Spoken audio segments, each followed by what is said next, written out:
मेरे पास ये ट्रक आया हुआ है, तो इसके अंदर देखते हैं क्या है। सबसे पहले इसे चला के देखता हूँ। देख लीजिए इसकी पावर।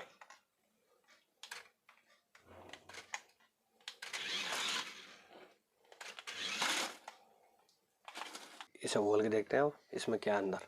मैं इसे ओपन कर देता हूँ, देख लीजिए इसके अंदर क्या होता है, आप भी देख लीजिए। तो ये इसकी कुछ प्लेट है और इसका सिस्टम है, देख लीजिए कैसे काम करता है ये।